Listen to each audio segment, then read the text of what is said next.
Cindy Chao and Michele Yu are the Emmy-nominated production designers from a Black Lady sketch show. I'm at Nobler Gold Derby, and I want to start off by asking each of you, what do you think is something that's particularly special about this Emmy-nominated show? Let's start off with Michele. Oh my goodness. The most special thing about this show is perhaps the most obvious, which is that it was a show created to speak to an audience and a culture that has really never been prioritized before in mainstream TV. We were so fortunate to be hired on the show in season one. We've done all 4 seasons because it came at a time when Cindy and I were prioritizing trying to find work, trying to find shows that we could work on and lend our design to that reflected our values. And this show came along like a dream, like a dream. It for all 4 seasons, it was a wonderful environment to work in. It was a incredibly intensely creative environment, a hilarious environment to work in. And it is such a special show, not just because it breaks so many barriers with content, with awards nominations, with all of the laurels that come with that, but because it was somehow magically also a wonderful show to work on. The experience of working on that show was very, very unique, and we cherish it. Mm. Yeah, oh, go ahead. No, that's saying Cindy. Oh, I was going to say, I echo Michele's enthusiasm about the show. I mean, again, as we've all seen, each season brings about over 40 stories, over 40 sketches, celebrating Black women, and they're all different. They range in different genres, and it gives us the opportunity to design for each of those sketches and tell those stories. And like Michele said, the overall experience on working on that show with such a powerful, impressive, talented team really outnumbers all the other experiences we've had on different shows. It's just such a positive experience to design for. Yeah.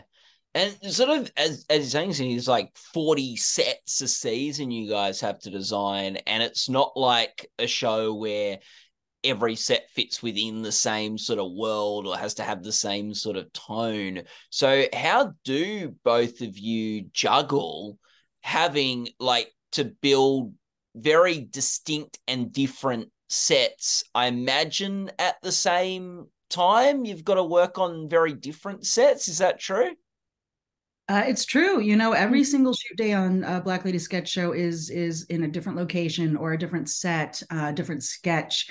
I think it's something like 40 sketches, which is actually more than 40 sets, because some of them have 2 or 3. Yeah, that's true. So as far as our process in juggling that work, we have an incredible team. We are not creating the show on our own. There have definitely been shows in our history where Cindy and I came up in independent films where we were the only 2 art department people. But at this point for this show, we have an incredibly talented set decorator, Lizzie Boyle. We have an amazing prop master, Todd Daniels. They have their teams. We have a production crew, other departments, the support of everyone all around. And the show is so much about collaboration. This is 100% a show where no department can operate in a vacuum, that it really is a situation where even though there is so much work, there is an immense amount of work, stylistically very, very different, day to day, hour to hour, even sometimes, depending on the shoot day. You communicate with each other on logistical levels and on creative levels, and as long as the communication keeps flowing, you can handle it. So there's really no secret. The secret is just constantly communicating. Yeah, you have to. There's literally no time to let things slip through the cracks. Once we get the script, and it's like over 250 pages. We call it a Bible. Once we get that script, we are hitting the ground running, and we're having meetings already about each of the sketches. The way that Robin Thede, our showrunner, has basically led the show is by creating these weekly meetings we would have. Like we would have to prepare a plan of our designs for each of the sketches. We would have about, I think, 8 to 9 sketches that we would talk about in these weekly meetings leading up to the start of production. And those really, really helped us kind of get ready and talk through all our concepts and ideas with the director, Bridget Stokes, with the DP, and with everyone on the team, so that we all know what we're doing, and that really helps us get on that fast pace. Yeah. I'm going to ask these two questions together because it could be the same answer for both, but it might be a different one. What is each of yours favorite set that you've got to make on the show, and what's been the most challenging? And we might, if we can, maybe keep it to the most recent season 4. So your favorite and the most challenging set. I loved how in season 4, I forget which episode it is, but the sketch Curses, which is the Black Lady sketch show version of Versus, a rap battle show in this sketch. That was, I just love the way that turned out. It was just the perfect, everything coalesced and everything worked together. And all we really had to work with there as a starting point was an empty corner of a black box stage. So, we went in there. There were some LED screens. It was a black floor, black walls, warehouse style studio space, and we had to look here and figure out what it could be. And if you watch that sketch, there's a lot going on. There's special effects. There's lights. There are many background dancers.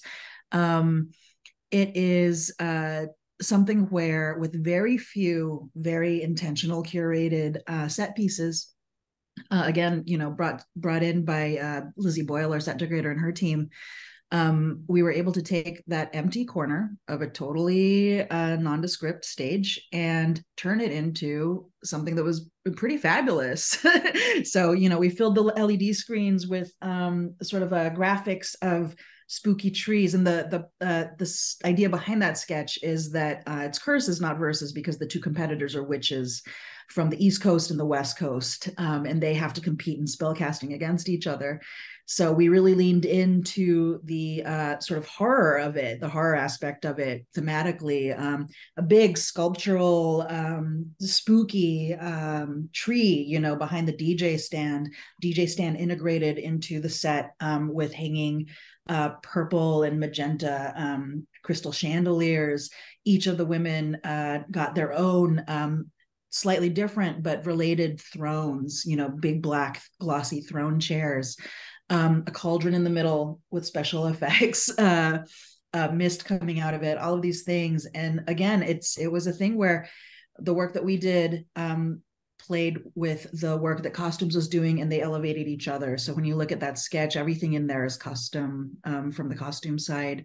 It was, I don't know. I really loved that sketch. I love the idea of it, and I love the way it turned out.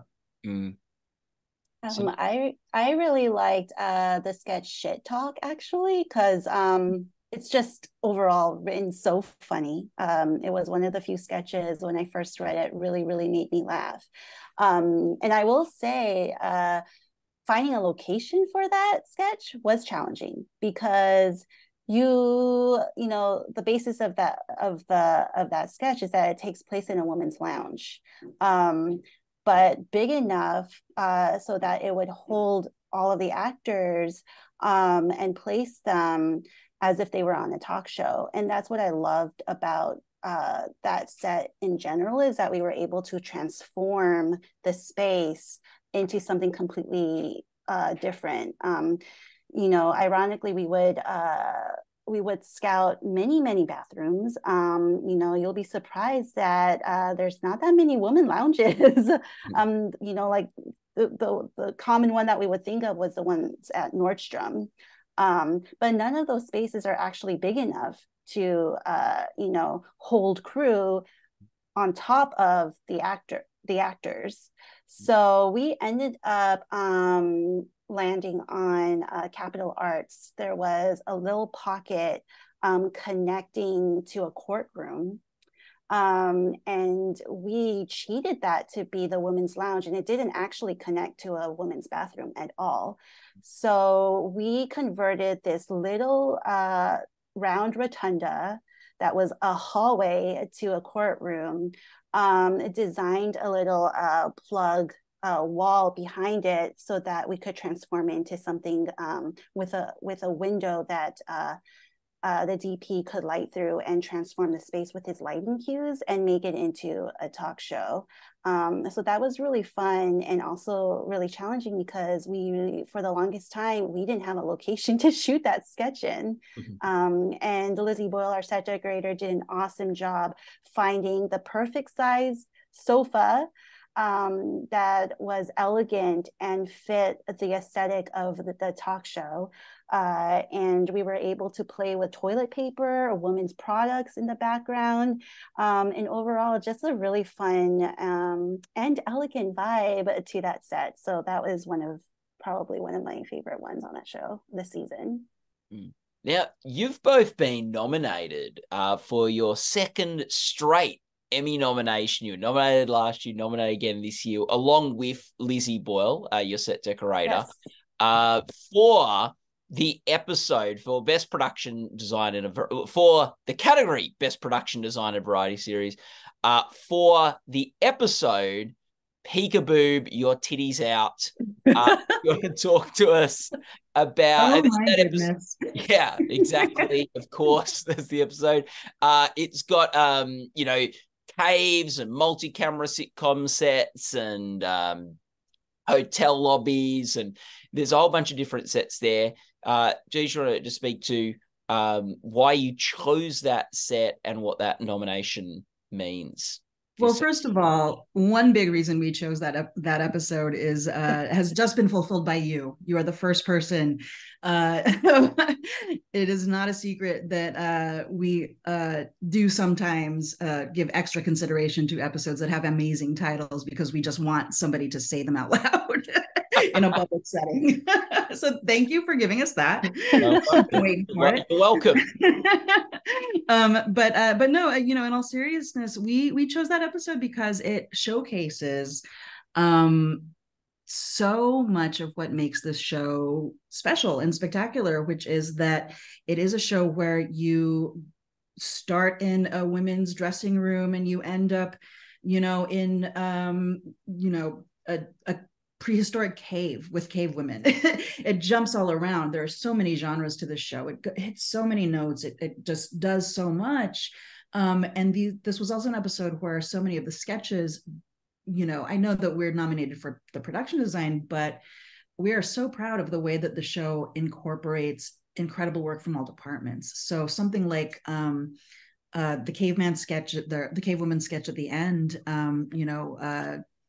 the Housewives of VC, that was another collaboration with the costumes and hair and makeup departments where we provided a set that was, as scripted as a cave with a rock table, custom made, dressed with all of these wonderful set dressing pieces and props that were also custom or, specifically made for this. And the women needed to look like kind of gross cave women, but also glamorous. It's a tall order. It's a lot of the show, and every sketch hits so many notes and it mashes together so many things.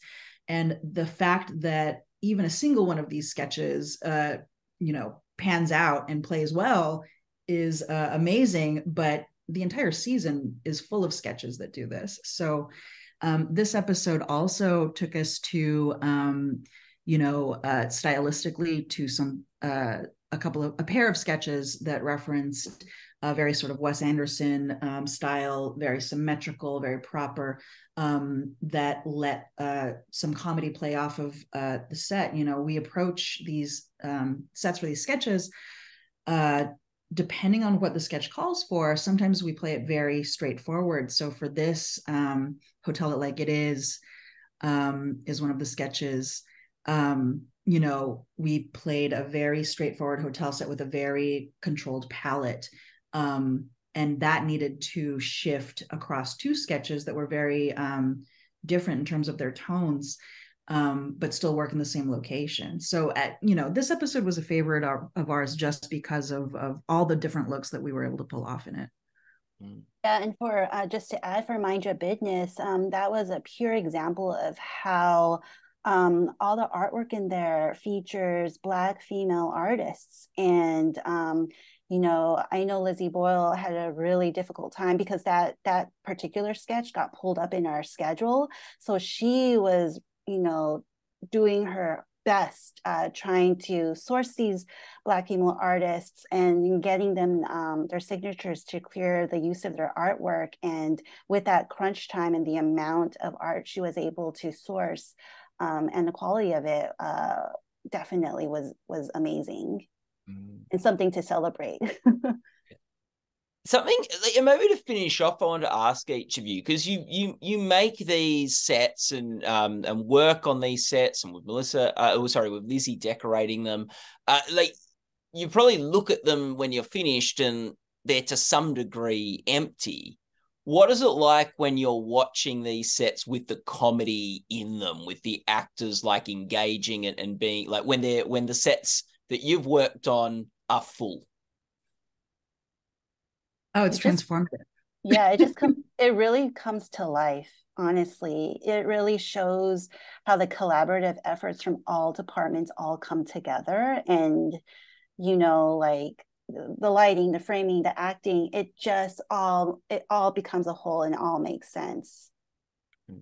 Yeah. Do you add anything to that, Michelle? Yeah, we were just Cindy and I were just talking about this the other day, where Black Lady Sketch Show, when we watch it all put together, it's an echo of a moment in the very beginning of our prep process on that show. And Black Lady Sketch Show in particular, we always get invited to the table read at the start of prep. And it's, before any of the work has really started. It's before we've had a single meeting with Robin at a table about breaking down the sketches and what the genre should be. The actors get around a table, they read through every single script. It usually takes 2 days because there's so many sketches. There are at least a dozen sketches every season that never make it to air. And that experience, when we get to sit down and watch those actors take the script and perform it with no set, with no costumes, with none of that, just reading the words and finding the comedy in it.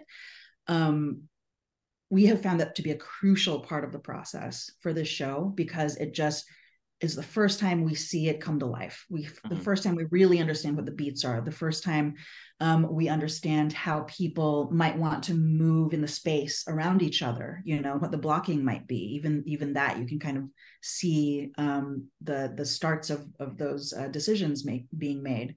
So that just energizes us and puts us into the show, running full force, with an idea of how it's going to end up being shot. So we shoot it, and then when everything is put together in the edit, and so much happens in editing, and it's why Stephanie Filo and her team have won multiple Emmys at this point for the show. When we see the completed product after every pass has been made, it's amazing. I just, I love how the sets get activated. I love even when something is tweaked in the final edit that it looks slightly different than I thought it was going to be, because there's always a reason. There's always a way that it made it actually better than even what I thought was shot, So it's really, really gratifying, because when you're working in production design, you're not always there on set. You're almost never on set when they're shooting. So you're not getting necessarily, until you see the dailies, you're not necessarily getting to see what all the improv was, what the funny moments were, how this or that worked or didn't work. And getting to see the final product where everything is working, is so gratifying. The Real Housewives of BC truly is a great example of what Michelle just like summarized, because that we did the whole K work and the table in there and all the props, but there was also a green screen portion of it, and being able to see how that all edited together with the comedy and with the subtitling. When I first watched that sketch, I literally couldn't stop laughing. And again, it's such a strong voice from all departments, and seeing it all put together really, really makes each of the sketches come alive. Yeah. Well, thank you both for your time today. All the best of luck with the Emmy nomination. Black Lady Sketch Show won a couple of Emmys last year, didn't win production design, so it'd be great to see it take that out this year. And people following the awards can go to goldderby.com for the best Emmys award coverage on the web. Thank you both so much. Really appreciate it. Thank you so much. Thank you so much, Matt.